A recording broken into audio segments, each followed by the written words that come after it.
الهنا عليكم جميعا. النهارده انا عايزه اكلمكم بعد ما عملت الريفيو عن المنتجات بتاعه كليو بتاعه ديرماتيك. انا عايزه اكلمكم على الاثنين دول كهالورونيك اسيد. انا دايما كنت بستخدم ده من انيو. انا اصلا عاشقه لمنتجات انيو لان الصراحه فيري افكتيف على البشره، وبتديني الافكت اللي انا عايزاه وبتعمل اللي هي بتقول عليه فعلا. ده الهالورونيك اسيد من انيو. عايزه اوريكم التكستشر بتاعته او الليكويديتي بتاعته. بصوا اصلا، بصوا البامب عشان ادوس انزل نقطه واحده بس عامل ازاي.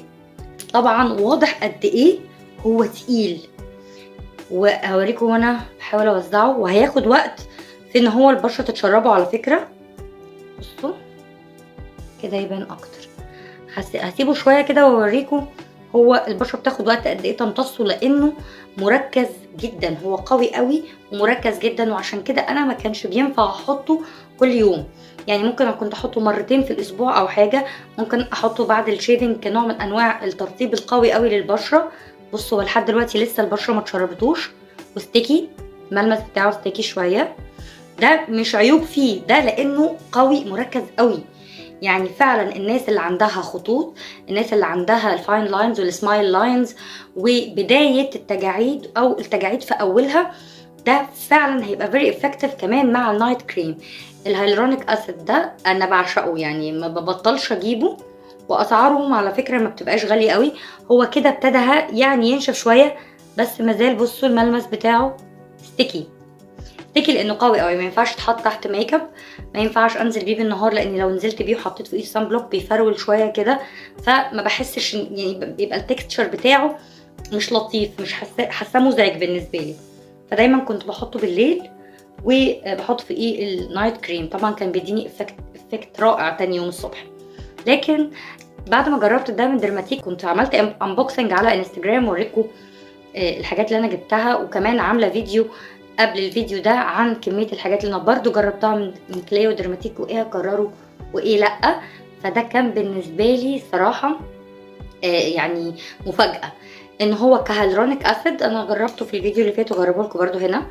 بصوا ده التكستشر بتاعته والليكويديتي بتاعته، ده بصوا ده سايل اكتر منه بكتير من الهالورونيك اسيد التاني، وده برضو ليه ميزته. يعني ده كنت بحطه عادي جدا تحت الميك اب، وبحط فيه سان سكرين، او لو هحط الفاونديشن بتاعي مفيش اي مشكله خالص. انا خاصه الفتره دي بستخدم فاونديشن طبي. هتلاقوه دلوقتي اتشرب. بصوا ابتدى يتشرب ازاي، والشكل بتاعه جلوي شويه. هنا بصوا، هنا خلاص بس في ملمس ستيكي شويه، لكن هنا هيتشرب ومش هيبقى فيه الملمس ده. الفرق بينهم ان بتاع ديرماتيك بقدر استخدمه الصبح وبالليل وانا نازله عادي تحت الميك اب عادي، مفيش اي مشكله. الملمس بتاعه خفيف قوي وافكتيف جدا. يعني مش معنى ان هو خفيف ان هو مش افكتيف، لا الصراحه حلو قوي قوي قوي ولكل انواع البشره. مش هيعمل لك حبوب تحت الجلد، انا بشره دهنيه وبعاني من ده، مش هيعمل لك اي مشاكل خالص. فمن الحاجات اللي بريكومند جدا ان انتوا تجربوها السيرم بتاع ديرماتيك لو انتوا عايزين حاجه للاستخدام اليومي. لكن الناس اللي عندها مشاكل في البشره وحابه حاجه مركزه وحاجه تضيع الفاين لاينز دي او الخطوط او بدايه التجاعيد او الانتي ايجينج، او هيخش في روتين الانتي ايجينج، هيبقى الهيالورونيك اسيد ده من انيو. في كمان بقى الاتنين دول، ده سيروم فيتامين سي من ايفون، ده شكله، ودول اخر حبه باقيين فيه. انا وقفته طبعا لاني كنت بستخدم ده طول الشهر اللي فات. الاتنين دول سيروم فيتامين سي، الاتنين تركيز 10%، بس ده ما يعتبرش سيروم فيتامين سي خالص، وانا وضحت ده وقريت الانجريدينتس بتاعته. الانجريدينتس بتاعته كلها مكتوب فيها انها فيتامين سي وهيالورونيك اسيد و انا ذكرت ده في الفيديو اللي فات عن كل الانجريدينتس موجوده فيه، هو واي منتج جبته من كليو او ديرماتيك. وده 10% برضو، لكن ده في المادة الفعالة بتاعة فيتامين سي اللي هي الاسكوربيك اسيد، ودي المادة اللي احنا بنحتاجها بالظبط عشان نعالج التصبغات واثار الحبوب والكلف وتفتيح البشرة. هو كسيروم فيتامين سي ده اللي بالنسبة لي سيروم فيتامين سي، لان طبعا دي الازازة رقم 15 مثلا اللي انا جايبها من فيتامين سي، ده الشكل الجديد، انا جبت الشكل القديم كتير قوي.